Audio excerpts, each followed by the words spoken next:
Thank you so much. We're going to get started on our program for today. We are so excited to be hosting Business Leaders Breakfast after taking 2 years off. We have really just had an amazing time trying to adapt everything that all of the businesses have been going through, obviously through COVID, and continuing to support the business community.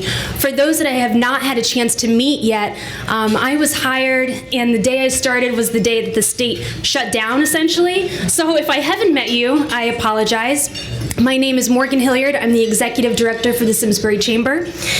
And we're really just excited to have everyone in this room networking in person, reminiscing with old friends, and meeting new professionals. So thank you so much for coming. I'd like to thank our sponsors today. Presenting sponsor, Hassett and George. Yeah.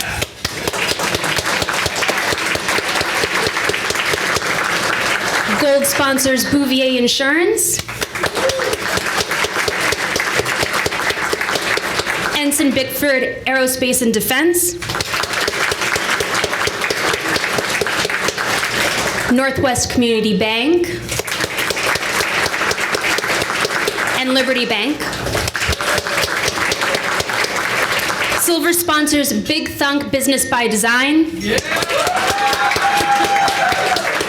He's got a fan club back there. Simscroft Echo Farms. And Sage Financial Design.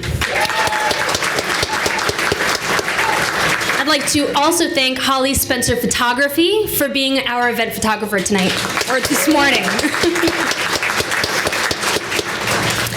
The Chamber has continued to evolve and adapt and support the business community, as I mentioned earlier. And one of the ways that we've been doing that is we have discussed with Granby merging. And that merger vote did pass with both memberships. So we will be a merged organization effective June 1.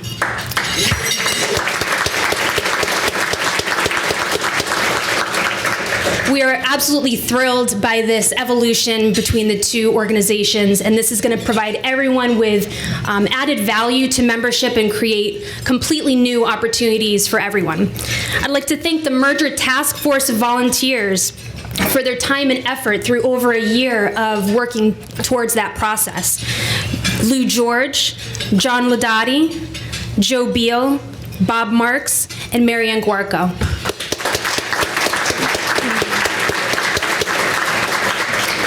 If you'd like more information about the merger process and what to expect from the new organization, we have a dedicated webpage on simsburycoc.org. So go ahead and go onto that webpage and you can find more details there. And of course, reach out to anyone at the Chamber if you'd like to speak with us. So June 1st will be the merged organization, but we have a lot going on until then. The Simsbury, Granby, and Avon Canton Chambers have collaborated to create a regional young professionals group. We're very excited about this because many of the chambers and local organizations have their own YP groups, but if we throw the net out to a larger network, then it really creates more opportunities for everyone. So this Farmington Valley Young Professionals Group had a kickoff event in February, and it was very, very successful.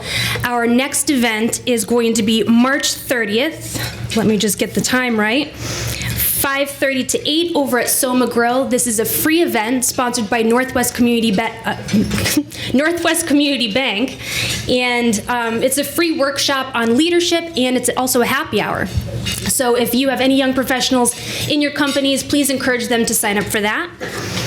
We are also currently raising funds for our scholarship program. Thank you to those that donated when registering and spoke with Fred or Elaine when you were coming in this morning. The scholarship program is absolutely fantastic, and I'm so proud of it because we don't focus on GPA. We focus on students in the area that are passionate about community engagement, which is obviously what the Chamber is all about. So last year we were able to raise $6,000 and give scholarships to 6 students in the area, not just Simsbury, but anyone within the Farmington Valley, essentially. So we are looking for donations. We have included a QR code on each and every program. So if you take a look at your program, you can go ahead and make a donation on there. Would really love any amount of support as possible because all of those proceeds go directly to the students. April 21, we have a scholarship social from 5 to 7 over at table 570. So if you're available to attend that, we'll have a silent auction with some fantastic prizes, and it's just another way for us to raise funds and network and socialize and support the students in the area. Next up, please save the date for our annual meeting and awards ceremony, Thursday, May 26th, from 4 to 6:30 p.m. at Hilltop Grill at the Farms. We're very excited for this venue. Hilltop Grill is still a very new restaurant, and we'll have a tent out on the course. It's going to be absolutely gorgeous. So just fingers crossed for good weather, or wear your rain boots. Either way, please be there. We'd love to have your support. We'll be highlighting prominent business people over the past year, as well as what the Chamber has accomplished, and we'll be previewing the upcoming year with the merger just on the horizon there. It's going to be an exciting presentation. Finally, we have our Granby Simsbury Chamber Golf Tournament Monday, June 13th over at Hot Meadow Country Club. This is the third annual golf tournament that we've hosted with our folks over in Granby, and it's sold out every year. So we still have sponsorships available, and early bird pricing for golf registration is open on the website. We really encourage you to buy your foursomes now, figure out if you want to have a presence at a sponsor at the event. We have a great time every year, so please join us for that. All of these events and more can be found on the website. And now I would like to introduce the Simsbury Chamber Board President, Joe Biel. Thank you.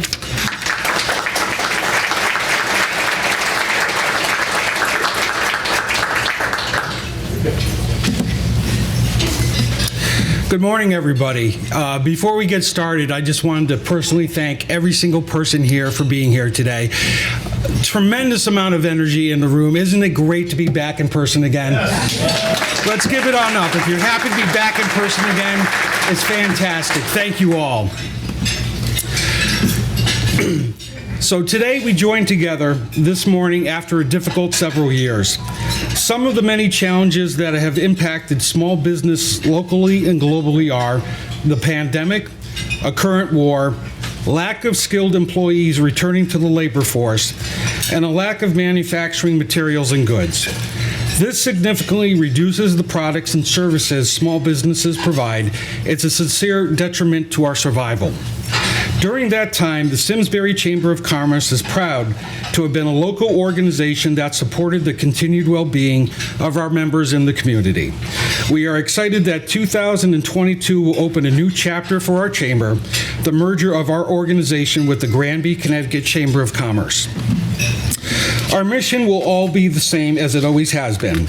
Create opportunities for our members to succeed by supporting local businesses, providing resources, and cultivating relationships. Living up to that mission means understanding the economic drivers that are critical to a healthy economy and working with the small business leaders of our community to make sure that that happens.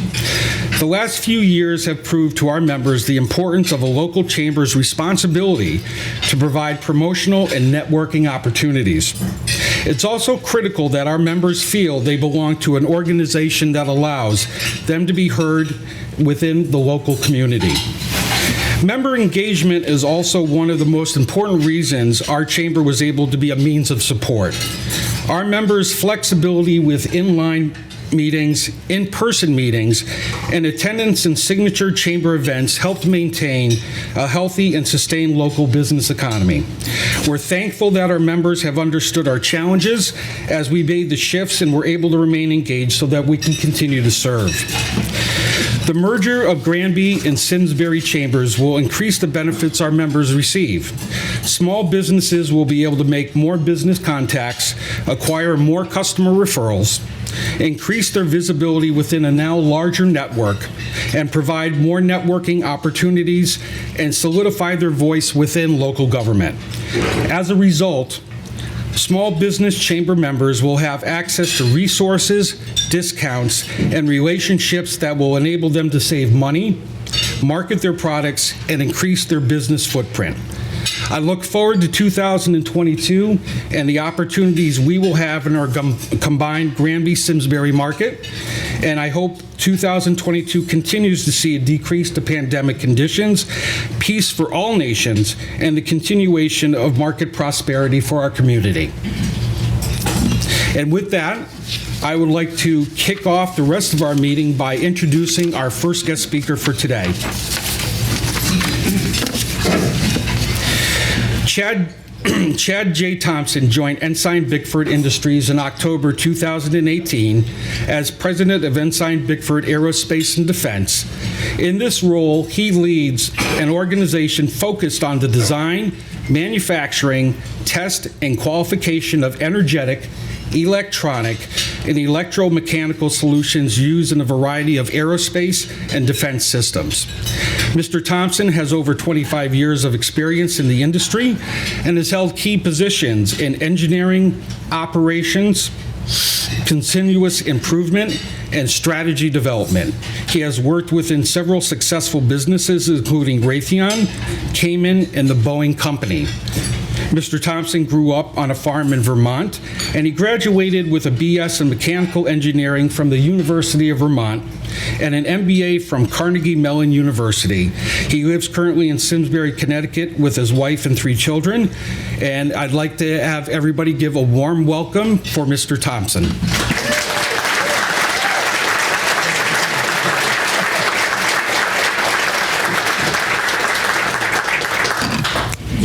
That was my LinkedIn profile in 30 seconds.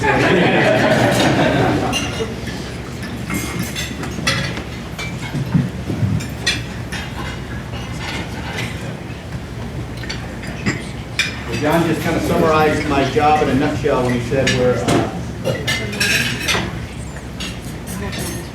between COVID, supply chain issues, human talent, constraints and other things that's my job description in its entirety right there. So.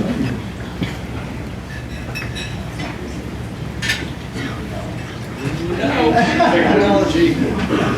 I can't sync my phone to my car.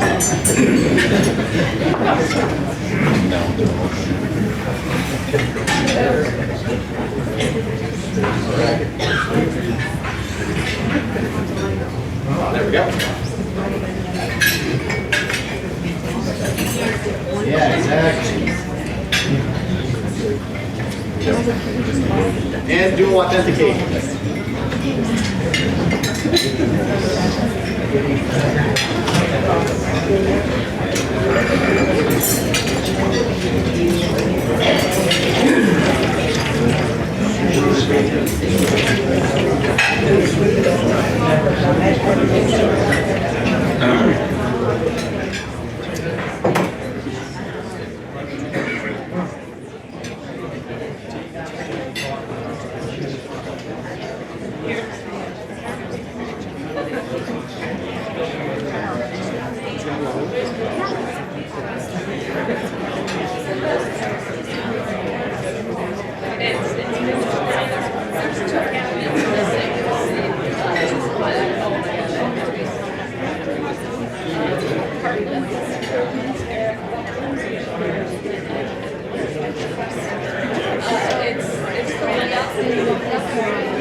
Test.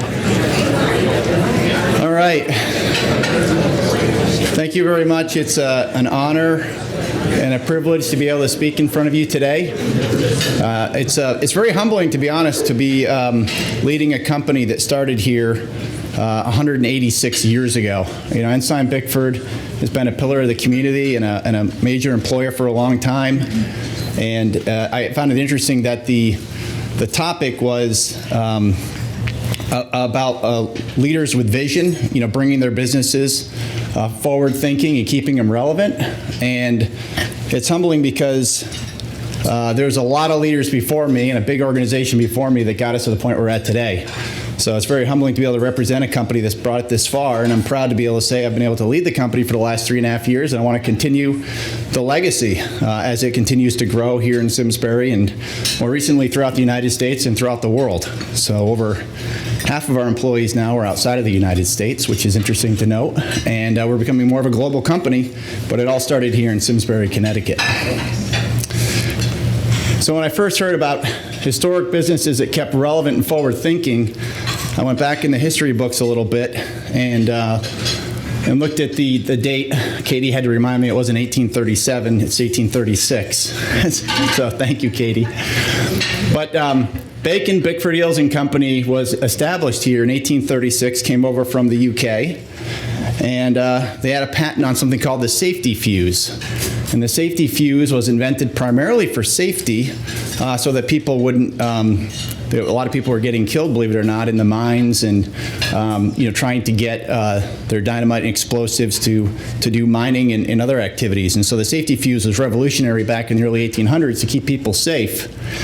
And that evolved over the years into something called Primacord in 1937. And it's been used throughout the United States and the world, from as far north as Canada to other places in the world. And it's been a really neat invention. And if you fast forward, that Primacord was eventually used as a linear explosive assembly and started in 1965 being used with NASA on Mercury, Gemini, and Apollo. They found that having contained energy inside of a core with explosives in it could do a lot of things in outer space. So it could, for example, separate stages. It could open up payloads. It could do a lot of different things. And before you know it, this linear explosive assembly turned into flexible confined detonating cord, which is used for transfer lines and missiles and launch vehicles. It's also used in frangible joints for stage separation. It's used to open up the payloads on missiles or launch vehicles. It's used in a lot of different applications, as you can see, including manned space. And then some other applications such as reactive armor that keeps our men and women in the service safe, which is very in the middle of the topic right now with the news. We create reactive armor. It's kind of interesting to think that you surround a tank with explosives to protect it from explosives, but that's in fact how it does work. And then satellite constellations. So a lot of these, we've got SpaceX launching Starlink, and we've got Jeff Bezos launching Amazon Kuiper, and we've got a lot of other payload dispensing opportunities where they need either an explosive release system or nowadays a non-explosive release system or an electronic release system, and we do all those. So in terms of just thinking forward, it's really been an evolution over the years to see our products go from deep down inside the earth in mines all the way up to outer space and the moon. It's been a real transformation. A little bit about Enzyme Bickford Industries, because we are a little bit bigger than just EBAD now. Enzyme Bickford Industries has been headquartered in Simsbury for a very long time, and recently, thinking about forward thinking, recently moved our headquarters to Denver, Colorado, because our customers were getting more diverse and it was easier to get in and out of Denver. But Enzyme Bickford Aerospace and Defense has stayed headquartered here and plans to stay headquartered here. But we're partnered with AFB, believe it or not, which is a pet food company. Envirologics, which does GMO and genetically modified testing of our foods to keep us safe. And then Kwood more recently is an acquisition that was made over in the UK, which is the acquisition that gave us more international, European employees than actually US employees. And they do something very similar to Envirologics, but over in Europe. And so it's been a real, the forward thinking that the ancestors used to grow Enzyme Bickford Aerospace and Defense has also been used in other industries. And so how did all this materialize?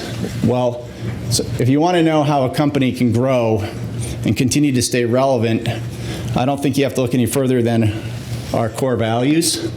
And I know this sounds like an infomercial, and it sounds kind of hokey pokey to talk about core values, but believe it or not, it is really important. And these are values that the company's had since the beginning of time here in the 1800s.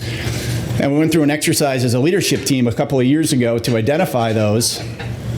And And when we talk about the core cornerstone of our enduring legacy, that was actually coined by our chairman of the board. And believe it or not, I was just in here speaking 2 days ago in our shareholders meeting. And it might be interesting to note that the same family that started this company back in 1836, Enzyme Bickford is still owned by the same family. Now, the last names have changed a little bit. You might hear about Lovejoys, or you might hear other last names, but for the most part, it's been in the family since then and plans to stay in the family. And so we went off and did a session to determine what our core values were. And it wasn't necessarily anything new. It was something the company had been using for almost 200 years. It's just we went and put it down on paper. And I didn't know, when we first talked about this, I thought the word efficacy was pretty interesting. And we're here at the Simsbury Chamber of Commerce business meeting. I think this is really important to read. We conduct business in a manner that reflects the highest human and ethical standards with a commitment to mutually beneficial partnerships and a belief in the efficacy of genuine economic and social service. So that's one of the reasons I'm here today. That's why I've got a cheering team over there in that table next door. Because it really is. It's not just customers, and it's not just an employer. It's a whole society that we work in here, and so these continue to be our cornerstones. I'm not going to talk about every single one of them, but there are a few I wanted to mention. Things that I think are key in order to keeping us relevant. One is a long-term strategic approach. Customer-driven innovation. We don't just invest in technology, although we have a lot of cool technology. We don't invest in technology for the sake of investing in technology without having a customer that wants it. And then the last ones that I think go together is respect for individuals, and that respect for individuals drives high-performing teams. And so I wanted to give a few examples of each one of these, if I may, because I think this is how we've been able to stay relevant in today's economy. So the first thing we do with anything for a long-term strategic approach is we look at the macroeconomic trends that are driving our society today. And some were actually mentioned up here earlier, but national defense is really important for us, especially when we turn on the news nowadays and we see what's going on in Ukraine.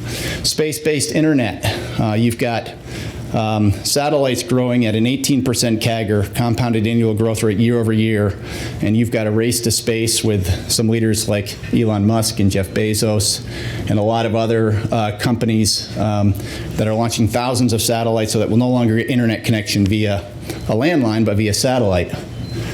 Fortunately for us, they need launch vehicles to get their satellites into outer space, and they have to be able to release them in outer space, which is where Enzyme Bickford comes in. And then space exploration. The NASA budget's increased to $24 billion this year, and you've got another $8 billion of private equity going into this industry, and that $8 billion is growing every single year. So you've got a huge industry, and you have people talking about an ecosystem in outer space, which is driving a lot of activity. So what do these all have in common?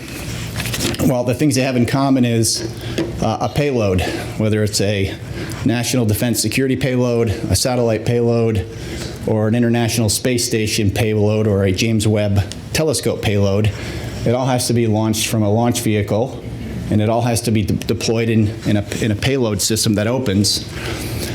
And those require a lot of weight. So they're always looking at weight and logic, so that's where electronics comes in. So that's why we've converted the company from almost 100% energetics to probably close to 50%, might be even 50% this year, I don't know, I have to look, is non-energetic. In fact, over half of the revenue coming out of Simsbury now is not energetic at all, it's electronic, which is an interesting evolution that happened. And not only is weight important, but then how you deploy that object, like I said, whether it be a space station or an internet, a satellite, you need to be able to deploy it. So the first one is we follow the megatrends. We make sure that our megatrends have been validated with our customers, and then we invest.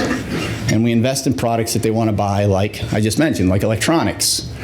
And so this is where I have to give Sarah Nielsen a plug because she asked if I would. I say, Sarah Nielsen helped us with us on this. We actually looked for a while, should we invest in this electronics facility in Simsbury or California? Because we've got facilities in Kentucky, California, and Simsbury. And talent was a huge consideration, and then also cost, because we're a business. And we took a warehouse, and that's actually a picture of the warehouse back in 2018 is what it looked like. And what you see on the right, after working with Main Street and Simsbury and a lot of other people in the area, Prescott Construction and a lot of other local companies that supported us very, very well, we created an electronics center of excellence to make a product you see down below there, which is called an electronic safe and arm device. We installed a printed circuit board manufacturing line.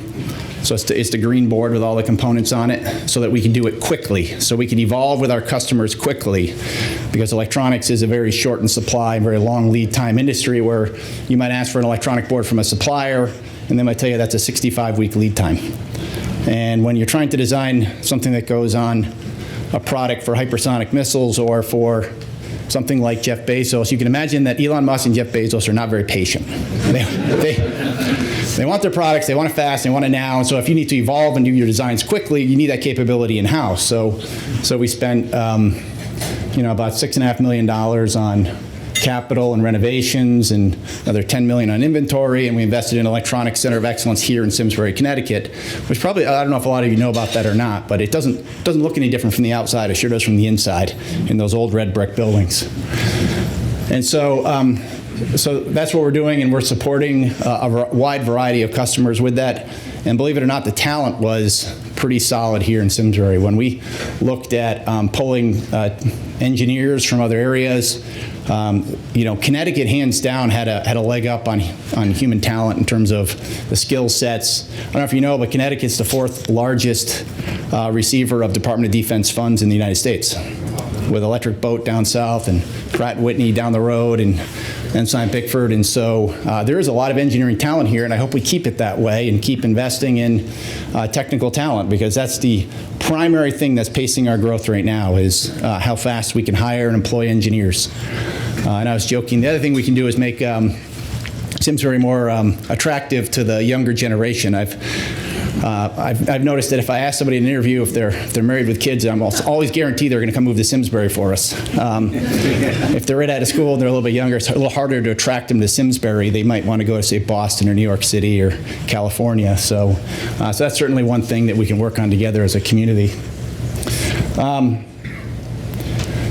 So that's electronics, but customer-driven innovation. So now we have these payload deployment systems that are all driven by electronics, and you can see a picture on the lower left. That's, believe it or not, the James Webb Telescope. You should start to be able to see some pictures of that from NASA very shortly. It's got 178 non-explosive electromechanical release points on it that are all single points of failure. We designed and manufactured in a Moore Park, California facility, and if you watch the news, you'll see that we had, out of the 220 single points of failure, Enzyme Bickford had 178 of the 200 and something points. So we were holding our breath for a couple of weeks there when the solar protective array, was unfolding, and we were going, man, we sure hope those work, and they did. They worked flawlessly. And then the picture you see on the top here is, believe it or not, that was the booth that we just brought to the satellite conference this week. So we had a team of about, 8 to 10 people, engineers and business development managers that went to the satellite conference.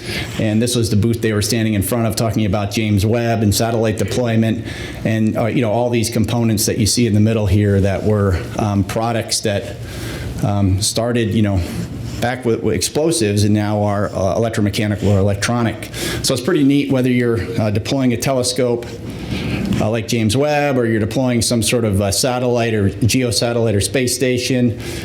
They all need to be opened up in a payload and released, and it all started with a safety fuse. So I can't think of anything more progressive or forward-thinking than that, and we're going to make sure that we keep it that way. And then the last thing I'd like to say, as long as you're evolving our long-term strategic approach and investing in the future, not looking short-term, but looking long-term, and we are investing in R&D and projects that our customers want, the most other critical thing you need is a positive culture and really solid employees, and I think that's what we have here in Simsbury. Going all the way back to, at one point in the early 1800s, Enzyme Bickford was the only employer in Simsbury, and now we're not the only employer. There's a lot of them in Simsbury and in Connecticut, but I'm pleased to report we're a top workplace in the state of Connecticut, as evaluated by our employees. That's not me evaluating it. It's the employees that get to say, do we like working at Enzyme Bickford? And this is important. We want to keep it this way. So, we got some guys playing cards here and a shipping department. Probably just a picture taken right down the road. These pictures were taken right down the road as well. And we've got a great team. The team is growing. We'll be close to 400 employees, if not already at 400. I'm not sure the number. And we'll continue to grow. And so that's a little bit more about Enzyme Bickford. And I do have a 4-minute video. Hopefully it works. Because of the type of work we do, we can't tour a lot of people through, and we can't talk about a lot of things we work on, but we did get this video approved by a lot of agencies, and so this might give you a little bit of an insight, not only inside of Simsbury, but also inside of Graham, Kentucky, and Moore Park, California, to see some of the products that we make. Hopefully this works. And I'll put my mic down here. I'll put the mic down here so you can hear it.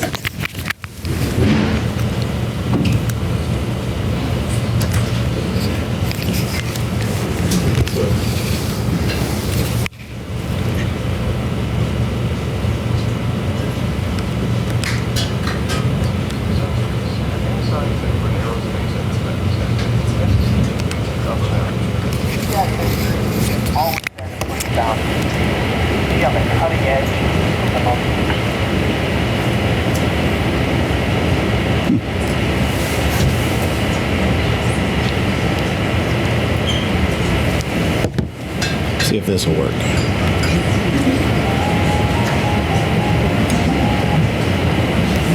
It's usually very loud. Technology's wonderful. Yes, exactly. I might just have to increase the volume here. How about here? Oh, is that what it is? Yeah. Oh, there we go.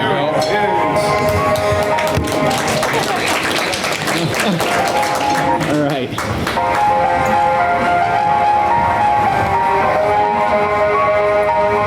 For nearly 2 centuries, Enzyme Bickford Aerospace and Defense has been investing in the future of America. EBAD's history has always been to push boundaries and be on the cutting edge of the most advanced technologies. This has enabled us to best serve today's space and defense industries. We have excelled in these areas by continuously investing in knowledge, technology, equipment, facilities, and most importantly, talented employees.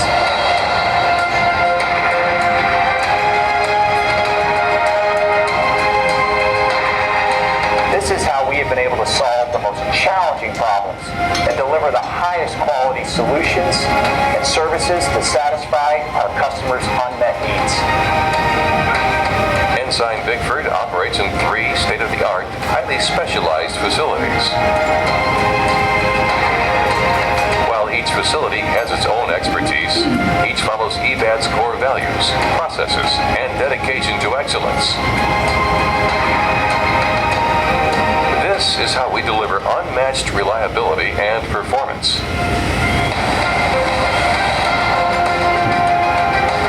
Our technical capabilities, deep industry knowledge, and advanced manufacturing facilities allow us to think like our customers and act as an extension of their team.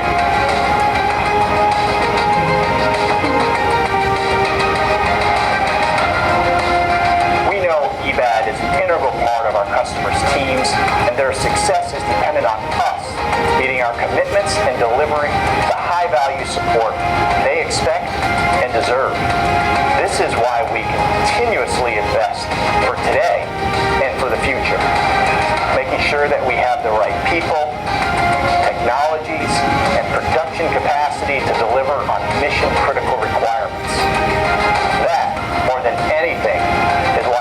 seems to be an exciting time here at Enzyme Bickford. Another EBAD strength is our consistent pursuit for improved quality and productivity through the application of Kaizen principles.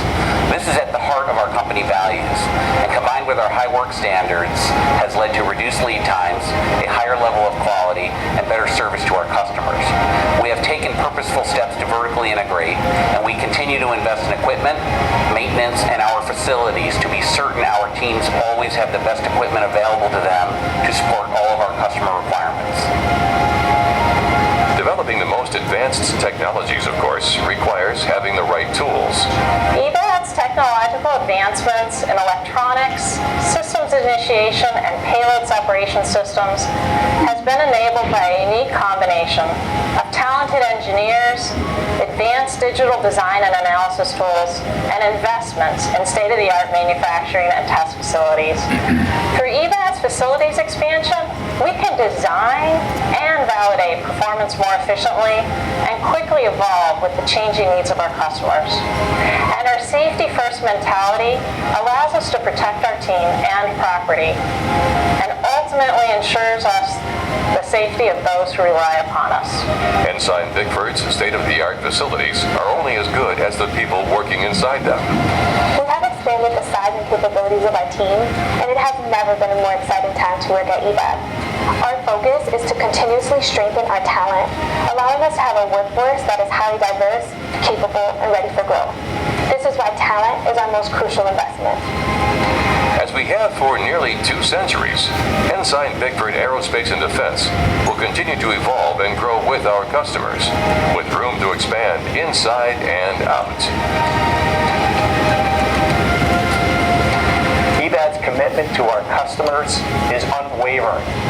We will continue to invest in talent, facilities, technology, and equipment, which means we are ready and right for your mission.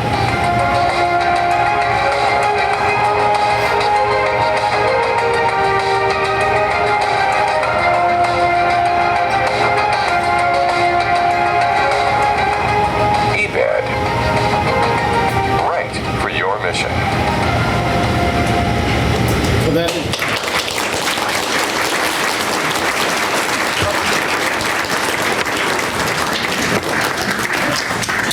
so that's available online on YouTube if you're so interested. Whoops. Did you know every overweight person on Earth has one thing in common? Now we're talking about weight loss, And apparently. it has nothing to do with diet. Could have been worse. Yeah. Yes.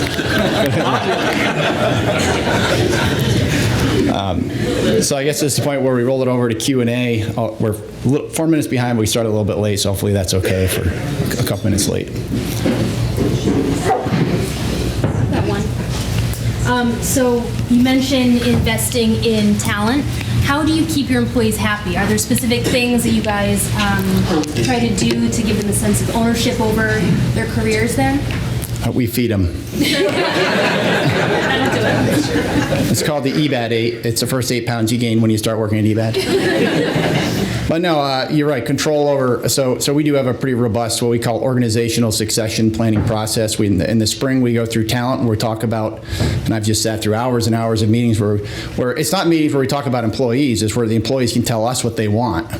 This is what I'd like to do. I'd like to be an engineering manager. Some have said, right out of school, I want your job. And I've said, great, I want you to have my job. Do you have your MBA yet? No. Okay, well, get your MBA next and we'll talk, And so it's a good development process for them.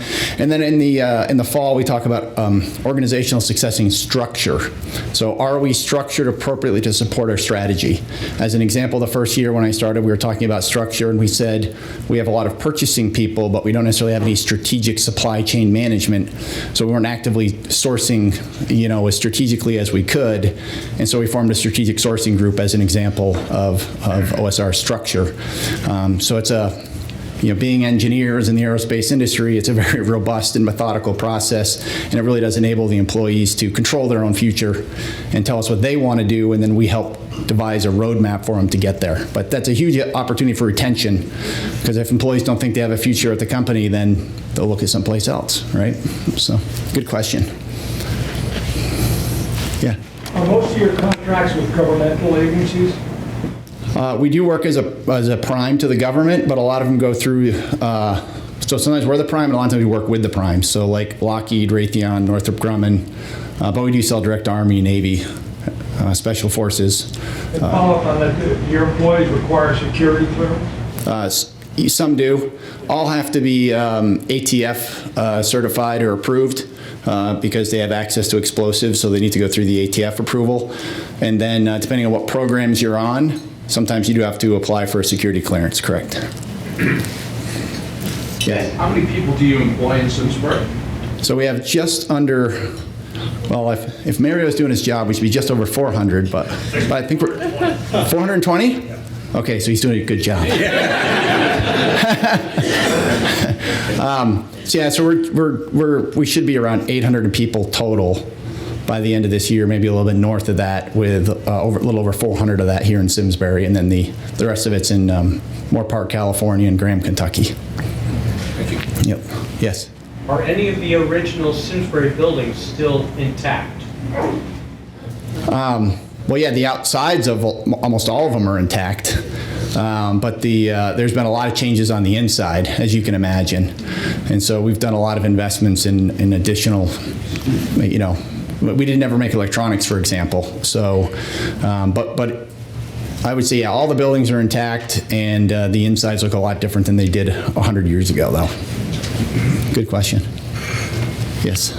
Yes, since we're in kind of a really localized Simsbury for the rest of the world, to get your top talent, or do you have contacts nationwide, worldwide to pull in the best people, or do you really truly find them just in this local area?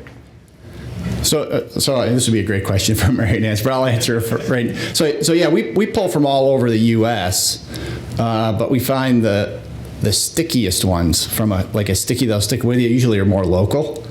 And so we go international. We use agencies, but then we also, if you've been on I-84, I-91, you'll see the "we're hiring" sign. So we find it. I would say probably a lot of the talent we hire is local. Within like a 45-minute drive of this area. But we do relocate people from time to time into the area as well. Yes. So the development of technology is just mind-boggling. At least certainly it boggles my mind. And as I recall, you mentioned there's you're up to now 50% electronics versus energetic. Yeah, I would say Simsbury is getting very close to 50% electronic sales. Yes. And so the question part of this is it possible, or how do you kind of look down the road, at the horizon, in terms of the next technology that's coming down the pipe, so to speak? Well, thankfully for us, aerospace and defense is a very conservative industry. Engineers don't like change in general. If it worked 100 years ago, we should still use it. It's kind of their mentality. So a lot of times we can see it coming.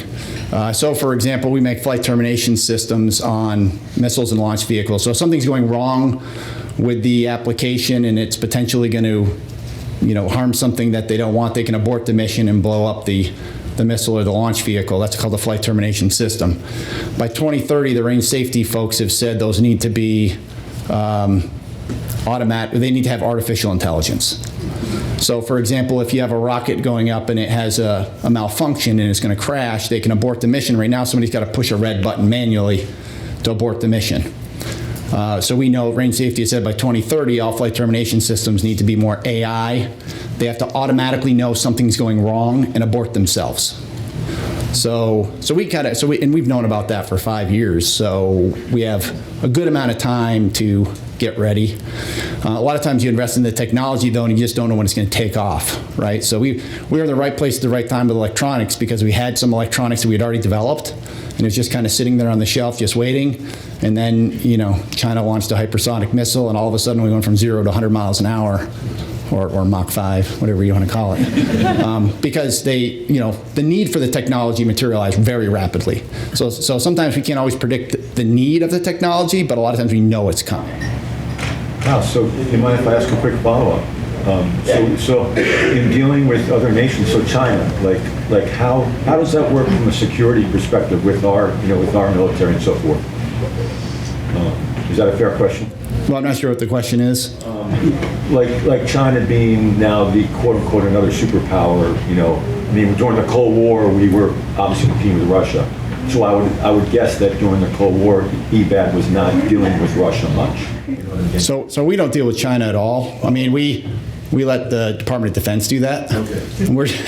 So we don't set investment policy or anything like that. We just try to make sure that we are aligned with their technology roadmap.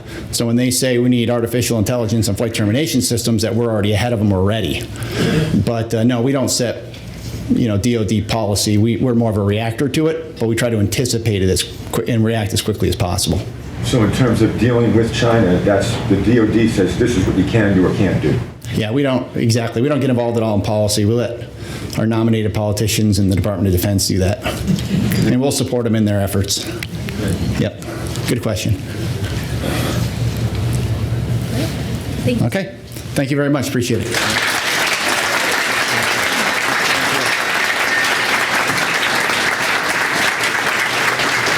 That was a fantastic presentation. Thank you. I think we're actually going to skip over the 5-minute coffee break unless we've got anyone jumping up and down otherwise. Okay, so let's get us back on track and we'll jump right into an introduction for our next speaker, Joe Biel.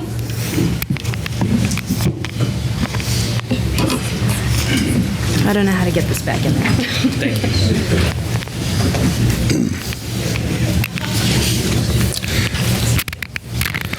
you. Our next speaker this morning will be Mark Mitchell. Mark Mitchell was born in Hartford and raised in Simsbury. Mark then studied at Freiburg Academy in Maine and then furthered his studies at Northwest Institute in Michigan. Mark is the president of Mitchell Auto Group, celebrating 100 years this year. Congratulations, Mark and Steve. Taking pride in the century of service. Well deserved. Taking pride in the century of service for the Simsbury community. Mitchell Auto Group includes Volvo, Volkswagen, Subaru, Chrysler, Dodge, Jeep, Ram, Land Rover, and Mitchell Seelig Ford. Mark's accolades continue as past president of the Simsbury Chamber of Commerce, the Simsbury Granby Rotary Club, and the Greater Hartford Auto Dealers Association. Mark is a board member of the Warner Theater in Torrington and the Women's League Child Development Center in Hartford. He's also a current board member of the Connecticut Auto Retailers Association, and Mark was the 2013 nominee for the state of Connecticut for Auto Dealer of the Year at its national convention. Mark currently lives in Bloomfield with his wonderful wife Amy and dog Wheezy, and his daughter Jill also lives in Simsbury with her daughter Elise and husband Aaron. We give a warm welcome and thank you for Mark to be here today. Mark, please come on up.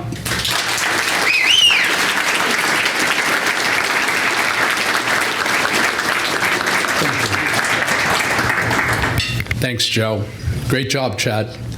I guess I got to follow it up with old school because Morgan and Stephen wrote me. I was in Florida, and I get a call from Stephen.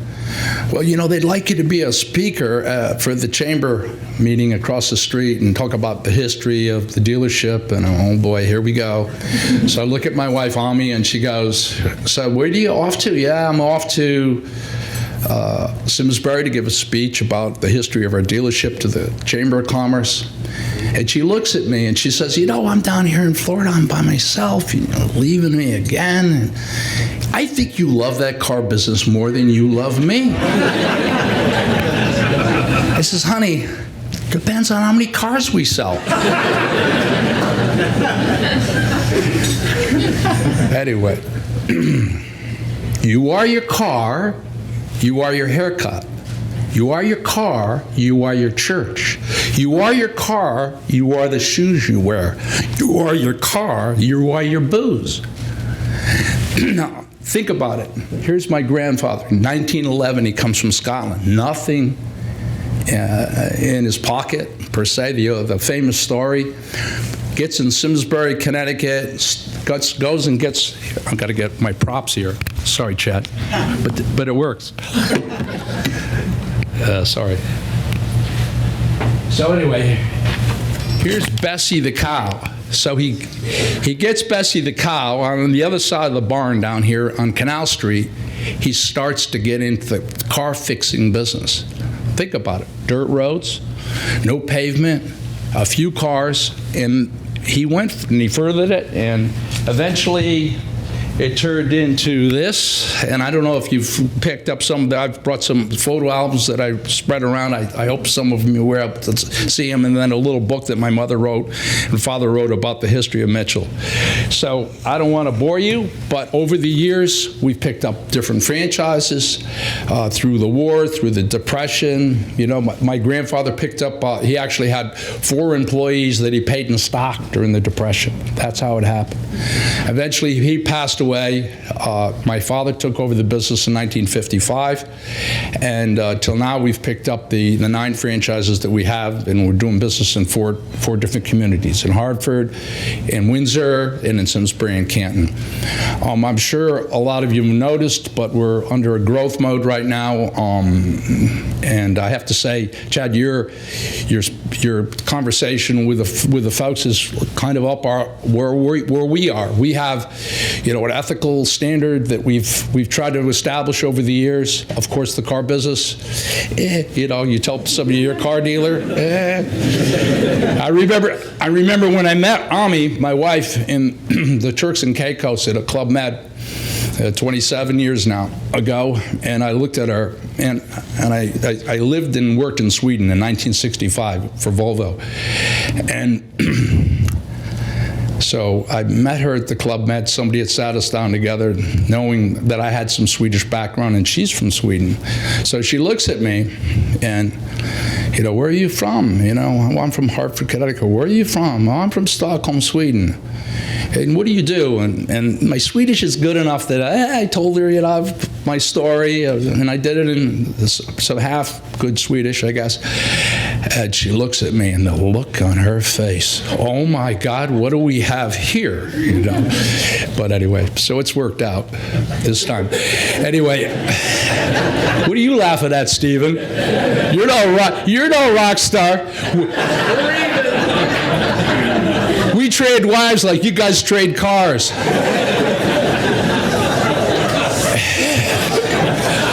Anyway, we're doing good now, right?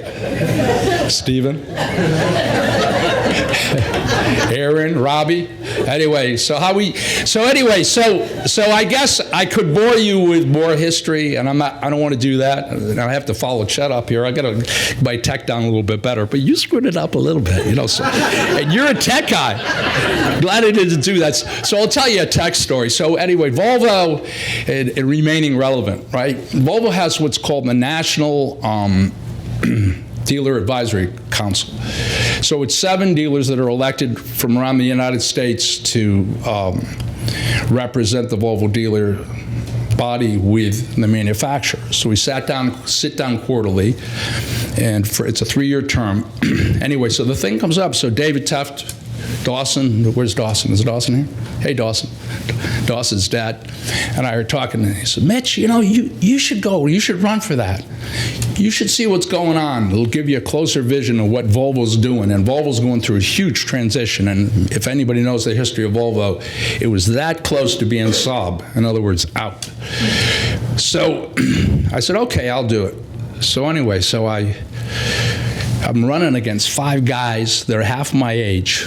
That the first thing they do is go to the net. They put on some fancy CV that they put on, all these places they've done, and all these things that they do. So I put a one-liner in there. When you drink the water, don't forget about the guys that dug the well. Okay, so anyway, so time goes on. Tef looks at me, his dad. So what are you going to do about you running for this thing? Are you going to do anything? You know, it's the vote's coming up next Wednesday. And I go, okay. It was a rainy day in April. So I call the rep up, and I go, Rep, do you have the phone numbers, the cell numbers of these dealers in place? Because I want to try to at least drum up a little business. So he sends over those cell numbers. 60 guys, 60 dealers that I'm going to be representing in the Northeast. So First guy I call, hey, Bill, yeah, you remember me, Mark? But yeah, I'm running for, yeah. Hey, pull up your phone and say, vote for RAB. Yeah, there it is. Okay, see where my picture is? And there's a little click there. Click on it. Boom, click, one vote. Everybody knows, once you start going and you get on a roll, I got on that roll. It was like 3 cups of coffee, and I'm telling you right now, whoo, man, boom, boom, vote, vote, vote, vote. Volvo calls me up Monday morning. Mitchell, what the hell did you do? You blew everybody away. This guy and that guy, all these people with these fancy resumes. Got to make your phone calls, right, guys? You got to make your phone calls. You got to follow up. So anyway, I got on that board. It's very interesting because here's Volvo now, and here's the threat, and this is what's going on, and you named 2 of my big enemies, Jeff and Elon. The money goes from your wallet out to California, right? Don't employ anybody here. We're not going to employ. We'll employ a few people, the 14,000 employees of auto dealerships and the 250 dealerships in Connecticut start losing their jobs because what's the concept? Cut the cost, cut the middleman out. And what do you get? You ever got one of those, you ever ordered shoes online and you get the wrong size? Then you got to send them back? It's disappointing. Anyway, so that's a big issue right now, as you know, probably if you're watching what's going on in the state regarding direct sales. And that's what Volvo's trying to do. They're doing everything they can to get a little more and a little more and a little more. And as long as we let them do it, thank God we've created these franchise laws over the years. 1955, when my grandfather was on his deathbed at the Hartford Hospital,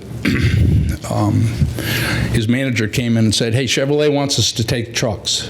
You got to take some trucks. And he said, no, we can't take trucks right now because of the way the business was.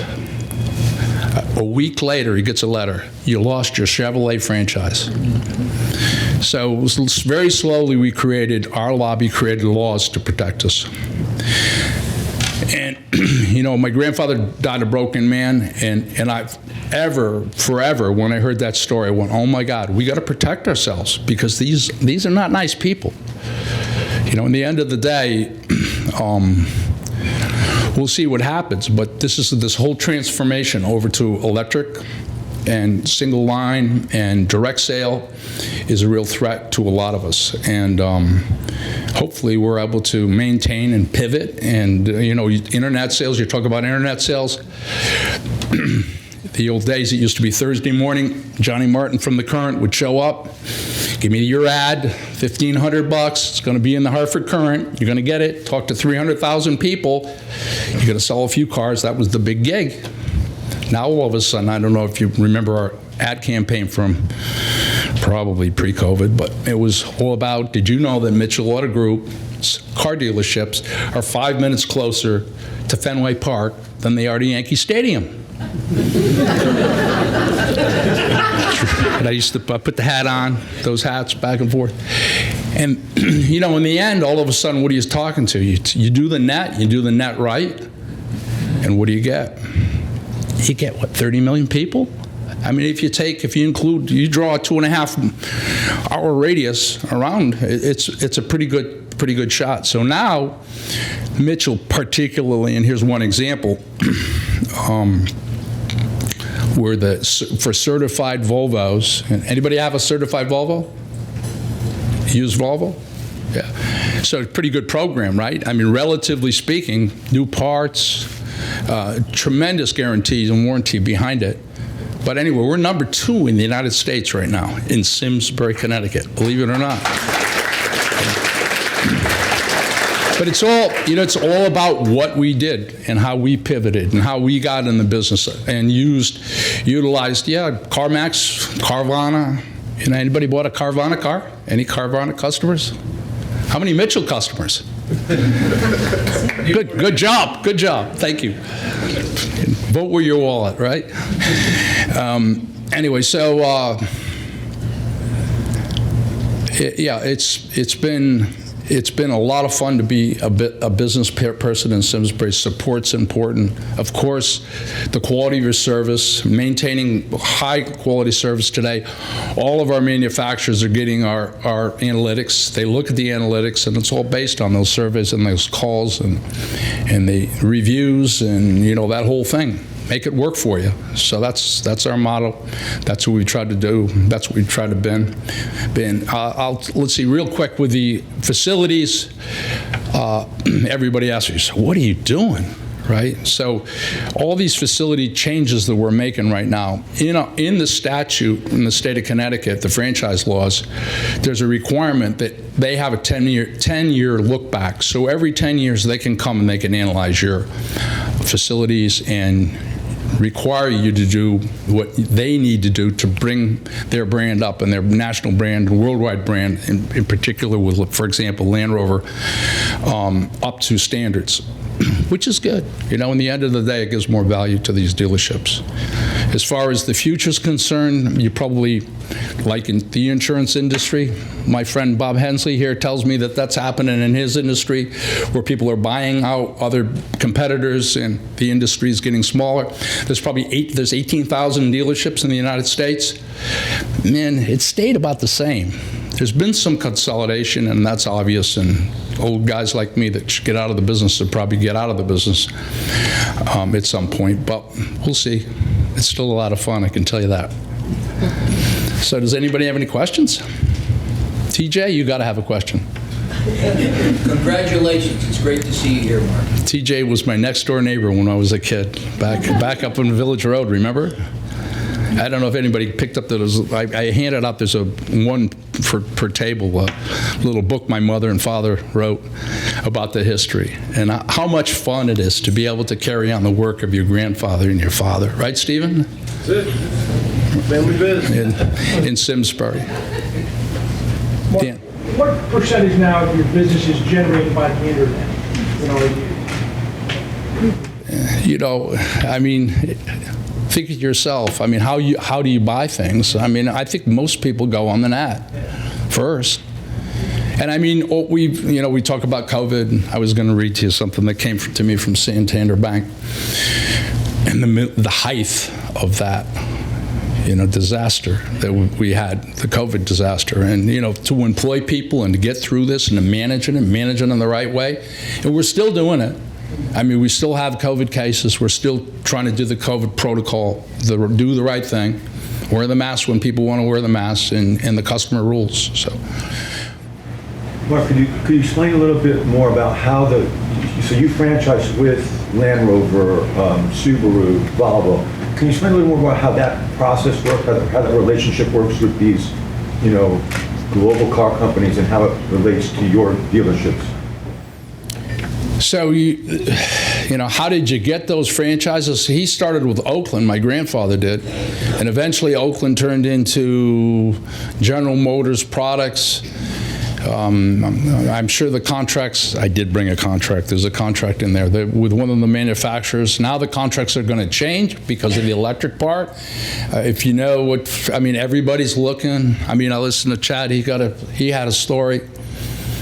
We bought a car from a dealership. If I can share this, can I share this information? So we paid $5,000 over list for a car. Are you kidding me? I would never do that to any in this room. I'd never let that happen, because I wouldn't want my handprint on that. So it's a suggested manufacturer's retail price. But as far as so I'll tell you one quick one, and then I'll shut up.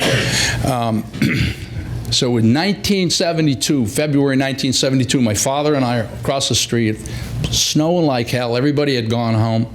And all of a sudden, in wheels this little red Subaru, right? I said, Dad, what the hell? What's that guy doing? The guy does a couple donuts in because you had the cars moved, so there's a little area there.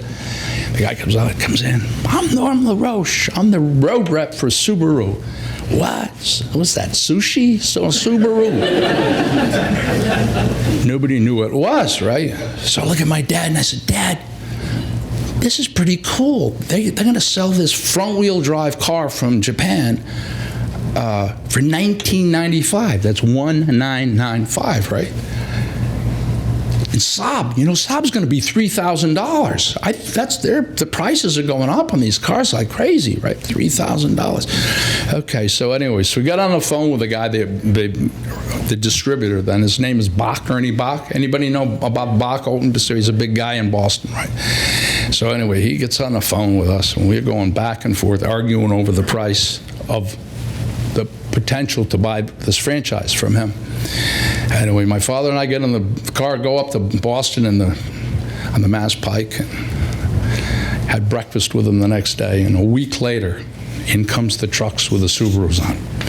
And of course, we had my father's guys. They were my guys, and my father's guys. My father's guys were, they're all dead now. Right? So those guys, what are you doing? What is this car? And everybody's going, so I went out there. I was a little, I prefer the airs of enthusiasm to the indifference of wisdom, right? That's my life, right? I'm supposed to pump it up, sell cars, right? So sold some cars, came up here to the Rosewood. Rosewood, the hotel wasn't here. There was a big field, so you could take people for a ride. You could scare the shit out of them up here. Buy it. I'll buy it, right? I'll take it. So it goes along, and what happens in 1974? We're selling a few Subarus, but what happens in 74? The oil crisis, this thing that's going on now, right? It's crazy prices, long lines. We own that mobile gas station at that particular time. We used to get calls in the middle of the night. Hey, Mark, can you sneak me a few gallons? That was TJ? That was before that freaking Prius he owned. Anyway, I'm watching. So that turned into, people would be bringing those big cars in, and you trade them in for, it's only worth 50 cents. That was bad, right? 50 cents on a dollar, right? That's what the trades now, your trades are worth more than you've ever had them worth. Back then, they were just, because everybody was scared to death, right? So, but anyway, so we Subaru, as you may or may not know, we're the oldest Subaru dealer in the United States. So, Virginia, by the way, Liz is right there. You see her? The girl with blonde? Meet up. Thank you. Okay, good. They both manage the mall. She manages one mall, and she manages the other mall. We all hate Jeff Bezos, right? Go ahead. Destination lifestyle shopping center, not a mall. So, so it's been a great ride with these different brands, and it's all done one by one. It's the relationship-based stuff. And they're looking at you and judging you by everything you do regarding their requirements. And that's who we are. Go ahead. Mark, I think it would be helpful if you put in context the success of your family, the fact that you are the finally succeeding member of an automobile fraternity. It would be interesting to know the dollar volume of the economic impact that you've had in the community is overwhelming. I mean, clearly, the Mitchell Group is the strongest economic entity in Simsbury except for EV. So I compliment you, and any context you want to say, I remember when your dad had Studebakers or Lark. We had Studebaker. We had Mercedes for a short period of time. And then you want to do, what's really fun, what's a really fun thing to do? A really fun thing to do is to get together with a bunch of car dealers and they start whining. I was like, so best, especially old dudes like me, you get them, we go to one of our national conventions, and then they go, well, people, costs, and oh my God, and then I look at them and I go, wait a second. You're driving a new car, right? You're probably sitting next to it's probably your second or third wife. She's probably a rock star, beautiful woman. You think she married you for your looks. But you ain't doing bad, pal, in your house in freaking Florida and your chateau out there in Colorado, right? So stop whining. It doesn't look good, right? But hey, TJ, honest to God, I mean, if you want to, because I think back, and I'll end it, honest, is, car dealer, Mike, look out. I'll start doing an ad, and then we'll to it. So my first experience here, the first meeting here I went to, was to hear Lowell Weicker speak. I don't know, was anybody here for that? Michael, were you? Yeah, nice. And Lowell Weicker, I talked, because some of the politicians are sitting at the table, Lowell Weicker talked about involvement. And look at this town. Look at the involvement. Look at the passion that there is in this town. When I was president of the Chamber of Commerce in 1985, I said to the then mayor, there's only one thing we can do, the most valuable thing we can do in the town of Simsbury, is keep our school system relevant, keep our education relevant, pay our teachers. I walk around our neighborhood in Florida, and I know some of the teachers there, and I go, so how are they paying you here? They don't pay them. I guess that's what happens when you go to the down there to die. You can be dead and you can die and you can be dumb. Anyway, so any other questions? What do you drive? What do I drive? So, okay, last story. So you're driving around in a fancy car. So this is what happened to me at Land Rover. And you know, I'm the father. I got that Land Rover franchise. I worked hard to get it, and I'm really proud of it. I mean, it's an incredibly good franchise, good piece of business, and really exciting. And I have to say, my life around travel and our families around travel, the ability to be able to do that and to go to these manufacturers and factories and listen to business plans with companies from all over the world has really been a great opportunity for us. But so you're a car dealer guy, so you look at one of those cars. So I got the new Defender? Do you know what that is? So it's the green Defender with a white top with a beige interior. Oh my God, they said, we got that for you, Mitch. You could take that and you could take it over to Hot Meadow, you could show that off and bring us some customers. Just think how much fun that'll be. Okay, I'll come down. So I'm all excited. I drive that car. 15 minutes go by. Mitch, we got somebody on your car. There's somebody interested in the car you're driving. I mean, it'd be like the most beautiful girl coming up. Let's dance. I don't want to dance with you no more. So listen. So what do I drive? I drive a 130,000-mile black LR4, just like my buddy Hensley over there. We stay below the radar, right, Bobby? Absolutely.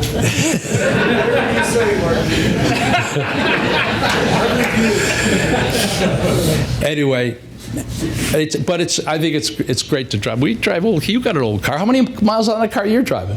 110,000 miles on that truck. But the truth is, as a car dealer, all our cars are gone. I'm driving a 110,000 miles Volkswagen Sport Wagon. My favorite vehicle is my office. So Stephen, we want to catch up with you. We need to talk. Where's your office? And I take a picture of my 2012 Dodge diesel truck with 260,000 miles on it. There's my office. Catch me if you can. It's been a fun ride. And thank you, Mark. And thank you. And the Simsbury Chamber, I'm just going to say this. We are so blessed. And I'm just going to say this. This woman right here, as you all know, I'm involved with a lot of towns on the Greenway projects and stuff like that. But this town, this woman right here, we are so blessed to have the energy in this room, and every one of you in this room today, in Simsbury, Granby Chamber, is just head and shoulders above the other organizations, and I won't mention it, but we are very glad to have you, and thank you everybody, and Mark, thank you for here. Anything else? You could have had Stephen as your speaker today if I stayed in Florida, and you would have learned all about bicycles. Have a great day.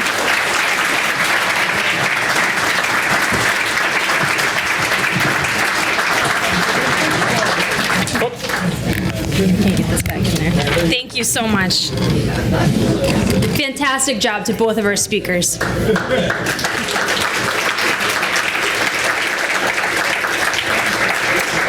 Just a quick thank you again to our sponsors. Presenting sponsor Hassett and George. Gold sponsors Bouvier Insurance, Ensign Bickford Aerospace and Defense, Northwest Community Bank, and Liberty Bank. Silver sponsors Big Thunk Business by Design, Simscroft Echo Farms, and Sage Financial Design. And thank you again to Holly Todd with Holly Spencer Photography. And please stay, network, and get to know old friends and meet new professionals. Really quickly also, Leslie, our marketing director in the back there, she's amazing. A lot of you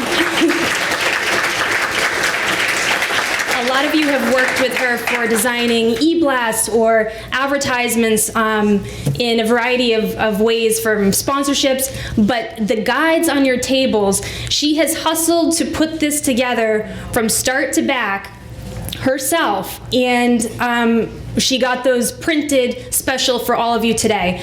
So those will be printed in bulk and mailed to each and every member and distributed around the area soon, but this is a little preview of our new guide. Thank you so much for being here.